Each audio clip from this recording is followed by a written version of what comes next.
Those who know the right questions must reach those asking the wrong ones, and sometimes even the lost. I protect my identity because truth has a body count. Welcome to the Anarchist File. Let's get one thing straight from the start. If you think society runs on logic, fairness, or honesty are already cooked, what we live in is a lattice of invisible rules and unspoken codes, policed not by law, but by the hive mind. Social currency is the only real currency outside of hard capital, and most people don't even realize they're bankrupt. Everyone plays the game. Most don't know they're playing. That's the punchline. You were born into this labyrinth of status games and soft censorship. By the time you could swipe an iPad, the rules were already stapled into your subconscious. Don't speak too confidently unless you're hot. Don't brag unless you can mask it as a mental health win. And above all, never admit you want status. That would make you uncool, and nothing terrifies the modern youth more than looking like they're trying. But let me say it out loud because someone has to. Status is the core operating system of every social interaction in your life. Clout, sex, respect, fear, validation, it's all different names for the same thing. And here's the kicker. The real elites, Don T, follow the same rules you do. They write them. Then they sell you a watered-down version with a pastel color palette and a Spotify playlist titled Self-Care Sundays. What you're about to hear is the real guidebook, the unwritten one. The kind that gets you in the side door at the airport, the one that explains why you didn't get that text back, and why she said you re such a good friend right before dating a guy with tribal tattoos and 3 misdemeanors. This isn't a pity party, this is clarity. We all will talk about everything you are not supposed to say out loud, how social media really works, why dating apps are social dumpsters, and what it actually means when someone says just be yourself. Spoiler, it's a trap. I'll tell you why the guy who tips $10 to the gate agent skips the line while your equity, diversity, inclusion brain is still checking the group number on your boarding pass. You want power? You want respect? You want to stop being the side character in your own life? Then stop listening to broke people who smile too much and start decoding the culture. Because here's the realest truth. The game isn't rigged against you. You're just playing the wrong game. This isn't about being liked. This is about being remembered. And if that makes you uncomfortable, you're exactly who this video's for. Let's begin. There's an entire operating system running underneath your interactions. And unless you've been calibrated by wealth or war, you're probably blind to it. Social etiquette isn't manners, it's protocol. And like any high-level protocol, it isn't spoken about. Because once the rules are said out loud, they lose power. The moment you say, this is how status works, you're not just breaking the fourth wall, you're declaring war on the whole damn simulation. Let's start small. Engagement farming. On the surface, it looks like a question. What's your dream vacation? Or would you rather fight 100 duck-sized horses? You've seen this slop 800 times? Maybe you've even answered it, thinking you're being cute. What you didn't realize is, you're being farmed. Your content? You're either livestock in a digital engagement ranch, where every like and comment is a form of tribute to someone else. This algorithmic empire. Real ones know this already. They've got mental block lists of these clowns. They recognize the rhythm of a post that ISNT, meant to spark conversation, IS engineered to generate metrics. It's the lowest form of clout trap. It's social welfare for the uncharismatic. And yet, the majority bites every time. Like hungry pigeons pecking at breadcrumbs on a marble floor, desperate for a dopamine snack. Now zoom out. That same dynamic is playing out across everything you do online. People posting gym selfies with captions like back at it RNT, sharing progress, they reinforcing value. They're saying, look at me, I have discipline. Look at me, I'm desirable. Look at me, I'm a doer. And hey, fair play, that's part of the game.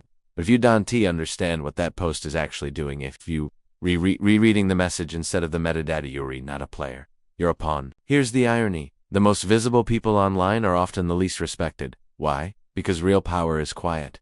High-status people don't need to advertise, they curate. They're not throwing confetti at every minor achievement. They're making you chase breadcrumbs while they sit back, controlling the tone of the room. That's why when someone truly high-value posts, even if it's once a month, it hits. Because scarcity breeds prestige, oversupply kills mystique. Think about the people you actually admire, not the ones you're supposed to like, the ones you can't stop watching. Odds are, they speak less than you do, but every sentence lands harder. That's not by accident. That's etiquette. That's power conservation. And it translates to real-world energy too. A man who talks too much at dinner, low value. A woman who over-explains her vibe, trying too hard. The currency of presence is silence with weight. That's how you signal importance without begging for it. Let's pivot to status through subtlety. In elite circles, true elite, not the crypto bro with rented Lambo energy, status cues are quiet. It's Cess, the guy at the airport who tips a $10 bill folded discreetly with the boarding pass. Gets bumped up to first class, and never tweets about it. Why? Because it's not a flex, it's protocol. And that's a key difference. Flexing is what serfs do to feel momentarily superior. Protocol is what kings follow to maintain control. I watched a man in a Monaco hotel hand a Materdi a velvet pouch before dinner. Didn't say a word. We get to our table, and it's already been cleared of civilians. Private violinist in the corner. Waiter brings out a vintage bottle not listed on the menu. That man didn't post about it. Didn't wink. Didn't brag. You could smell the power in his restraint. That's etiquette at the highest level. Unspoken, choreographed, effortless. Meanwhile, your average TikTok clout jockey is pretending to pay for a stranger's groceries while filming it in vertical. Bro, that's not generosity. That's a hostage video. You've taken the sacred act of giving and turned it into a brand asset. And the culture pretends this is noble. It's not. It's desperate. So what's the real etiquette in modern life? Never over-communicate. If you're explaining, you're losing. Never beg for attention. If you're chasing likes, you're broadcasting emptiness. Never declare status. Let others do it for you. Control how you enter a room. Speak with posture before you speak with words. Know that silence is heavier than noise, and, in a world of screamers, the whisper commands attention. That's why the highest value men, and yes, it's usually men, are quiet operators. They move in straight lines. They don't need validation because their power is self-evident. They could delete their socials tomorrow and lose nothing. That's freedom. That's etiquette is dominant. And before you say, well, that's not fair, let me stop you right there. Fairness is a bedtime story for people to soft-to-stomach reality. Culture doesn't reward fairness, it rewards competence and perception. And if you're still playing by the rulebook handed to you by public school teachers, HR departments, and broke influencers preaching authenticity while crying on camera for engagement, then congratulations, you're the mark. You're the audience in a theater you think you're acting in. One last thing. Do you know why certain people seem cool no matter what they do? Because they understand tension. They understand restraint. And above all, they understand how to manipulate expectations. That girl who ignores you all day but sends a hey at midnight? She's not confused. She's maintaining mystique. That guy who doesn't follow you back even though you like every story? He's not rude. He's controlling scarcity. That's etiquette. That's the art of not being obvious. In a culture where everyone is screaming for attention, the king is the one who says the least and still gets heard. Here's something most people will never understand. Real status doesn't look like status. It's invisible on purpose. Why? Because the second something becomes obvious, it becomes available. And anything available is for peasants. You think Statty's the Gucci belt? The Rolex? The G-Wagon lease payment? That's preschool tier flexing. The guy with the Gucci belt is screaming, I need you to know I'm rich because I'm not sure I actually am. That's performative. That's desperation wrapped in Italian leather. Let me teach you how status actually works. The highest status people in the room are the ones nobody notices until it's too late. They're not peacocking, they're playing the long game. They don't walk in loud, they walk in with gravity. And when they speak, people recalibrate their posture subconsciously. You've felt it before. You've been around someone who made you straighten up without knowing why. That's aura. That's embedded hierarchy. And it's built through dozens of invisible signals. Like what? Let's start with a watch. Not the Rolex. That's for dentists and new money who think an overmarket submariner earns them respect. I'm talking about the guy wearing a 1980s Patek Philippe Ditrava, no diamonds, no flash. Just a quiet nod to the 5 other men in the building who know. That's the point. If everyone recognizes it, it's dead. If only the elite recognize it, it's currency. Same thing applies to speech. A man with power doesn't say I'm successful. He says I'm mostly on the investor side now. That's code. Says I don't need your money. I'm in the room because I chose to be. No bio link. No hustle grind set quote. Just casual dominance. Meanwhile, the midwit influencer is filming himself yelling in his Lambo about waking up at 5 a.m. bro. No one who has time ever brags about how little time they have. Here's another one. Travel class. Regular status chasers post the boarding pass. First class champagne, window seat. You know the play. What you don't see is the guy in private terminal lounges, boarding through a separate gate. No Instagram in sight, no status indicators visible because he is the status indicator. He doesn't need the symbol. He is the symbol. And that's the distinction. Peasants collect things. Lords are the thing. Let me give you a story. I knew a guy mid-40s divorced. Divorce.net worth hovering around $40 million. All liquid, built a shipping software company in his 20s, sold it, you'd never guess it by looking at him. Drove a GP Cherokee, wore faded polos, never posted a single thing online. You know what his status symbol was? An email signature? 3 words. Sent from Mobile. That's it. He used to say, if they need to see the castle, I'm not interested in the meeting. That man had CEOs waiting outside hotel rooms just to pitch him. He once canceled $1 million investment because the founder used the word synergy. Said he didn't trust anyone trying to sound smarter than they are. This guy understood something 99% of people don't. True power doesn't chase attention. It makes attention feel earned. Now, contrast that with the typical clout addict. Everything's a signal. Here's my new merch line. Here's the Bentley key. Here's me on a private jet rental with 6 other dudes and no luggage. These are the same people who treat bottle service as a financial event.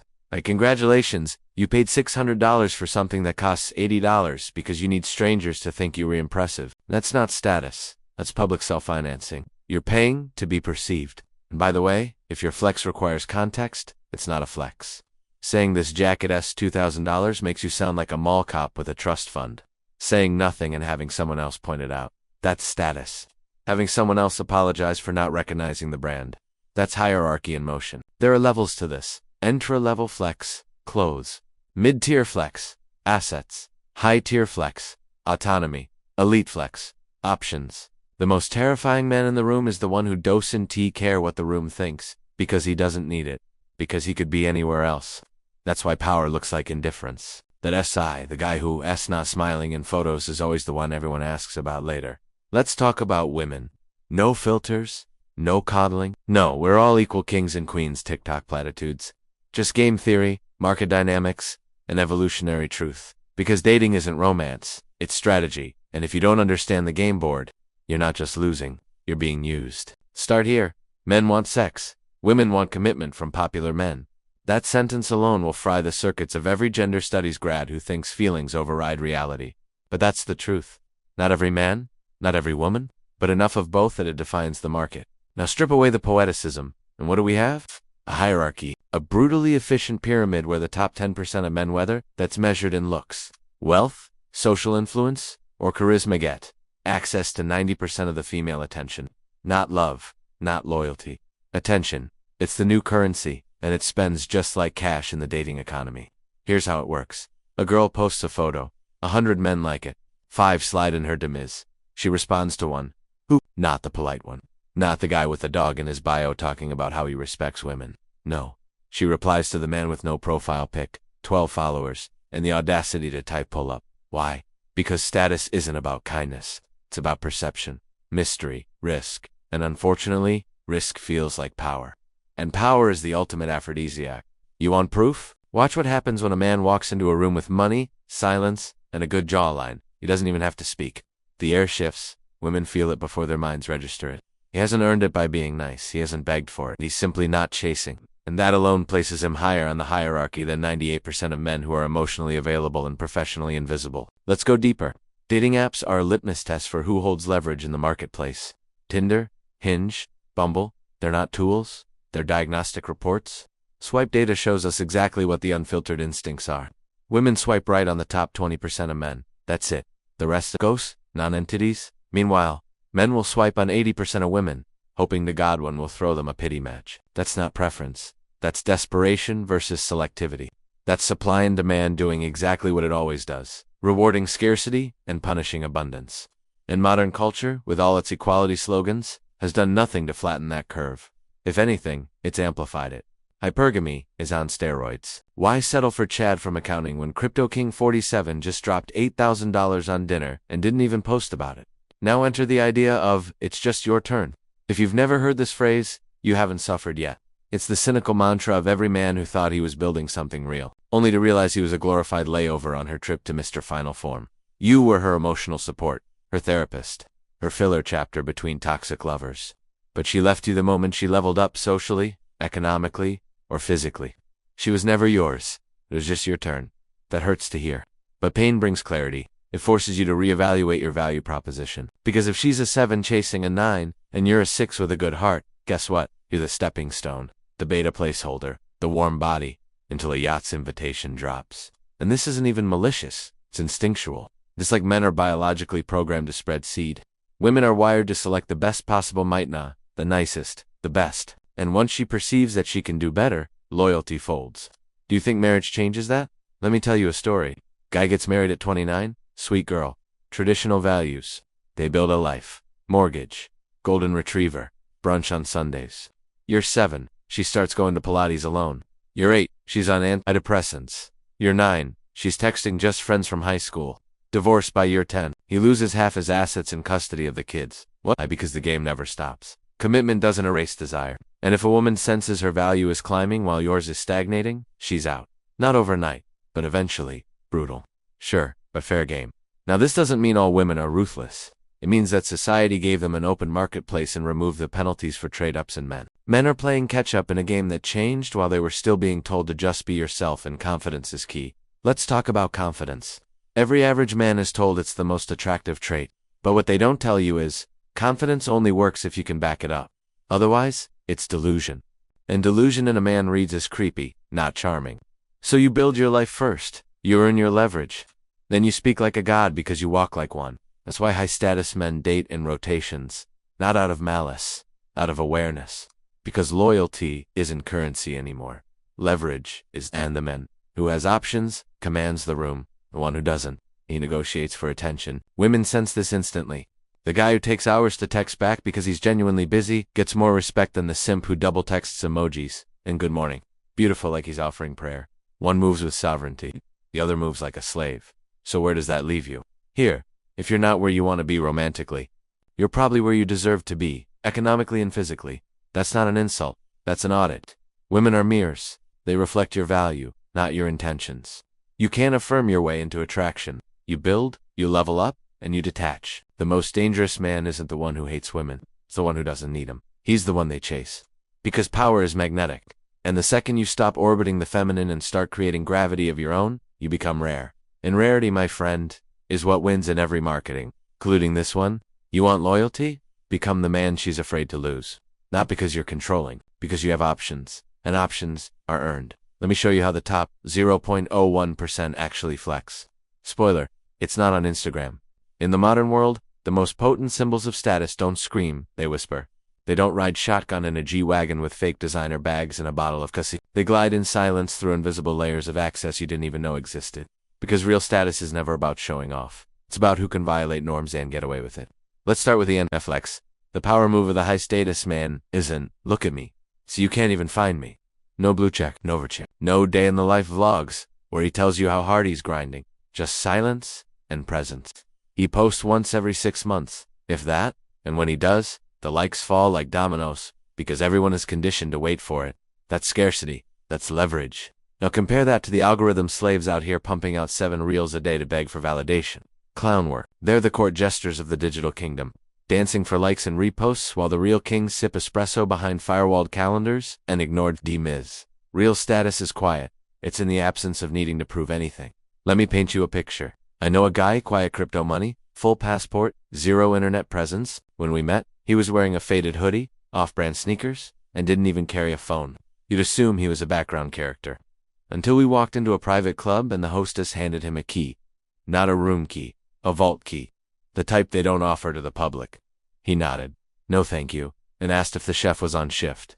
The chef walked out, personally, in an apron. That's power, not just wealth, not clout. Wait, social gravity that bends space around him. And the reason you don't know his name? It's because he doesn't need you to. He doesn't monetize your attention. He doesn't want it. What does he flex instead? Access. Time. Not being reachable. Not reacting. And when he does speak, it's short, coded, and cold. You can't argue with that kind of man. You can only study him. Now contrast this with the surf-level status symbol inflation we're seeing on socials. Luxury cars, leased on bad credit. Brands made from Shopify dropshipping scams. The same passport stamp in Tulum every girl has on her dating profile like it's a Nobel Prize. These aren't flexes. They're costumes. Desperate signals from people with no real agency. They're real flex. Not flying commercial, and not saying a word about it. Having a lawyer on retainer and a burner LLC before your first product launch. Paying someone else to wait in line for you whether at the DMV, the barbershop, or TSA. Because what does that say? It says, I don't compete where you do. I don't even play on your field, and that's the most intimidating power flex in existence. Transcendence. Here's another one. Owning silence. When you enter a room and everyone else is talking, laughing, posting, and you say nothing, but the energy still shifts that hierarchy, that's when people sense you're not there to consume, but to observe. And observation is dominance. It means you're above the dance, not inside it. Even online, this plays out. The re-operators. Their tweets get 10,000 likes, not because they're clever, but because every word is distilled signal. They don't engage in reply wars. They don't ask rhetorical questions for reach. They drop lines like code, surgical, sharp, ice cold, and then they vanish. No debate, no defense. Because when your life is rooted in real-world leverage, you don't chase digital metrics. You use them like scalpels, not therapy. Status symbols in disguise are also built into how you violate rules without consequence. Here's a thought. Power isn't doing what you're allowed to. Power is getting away with what others can't. You drive 110 down a highway and get arrested. A senator's son does it with security detail and gets escorted home. You show up late to a job interview, you're blacklisted. A billionaire shows up late to his own board meeting, and people apologize for starting without him. That's not arrogance. That's asymmetry. And the asymmetry is the flex. If you've ever been in a room where someone just doesn't follow the dress code and nobody checks them, that's status. A guy walks into an all-black formal event wearing gray sweatpants and flip-flops. People laugh, but no one kicks him out. They assume he must be somebody. Because in their heads, only important people are allowed to break rules. Let that sink in. You don't wear designer to prove you have money. You wear a blank t-shirt and let people squirm with uncertainty. Is it Uniqlo? Is it Loro Piana? Doesn't matter. You control the narrative. You own the mystique. And if you want to see status symbols in pure form, go somewhere rich where nobody's flexing anymore. Go to Aspen in January. Watch the billionaire wear a Patagonia vest from 2009. Why? Because everyone who matters already knows. There's no status to be gained. The flex becomes anti-flex. The true hierarchy reveals itself. Same with women. If you think the real high-status women are posting thirst traps every day, nope. They vanish behind private accounts, inner circles, and offline exclusivity. They exist in echo chambers of power where validation is earned with access, not cleavage. The more visible a woman is on socials, the more desperate her leverage becomes. Because true value doesn't beg for attention. It commands it in absence. You want to know how to decode real status? Look at who sets the tone. Look at who others orbit. Status symbols in disguise are just status, because if you can see it, it's not the real status. It's the decoy. It's the real thing. It's coded in behavior. It's in how you move, where you don't show up, how fast people return your calls or don't, because they know you won't answer anyway. So here's the rule. If everyone can understand your flex, it's not a flex. It's marketing. If no one can decode it but people who matter, that's power. That's how you stop playing the game and start designing it. The story isn't over. This was the Anarchist File.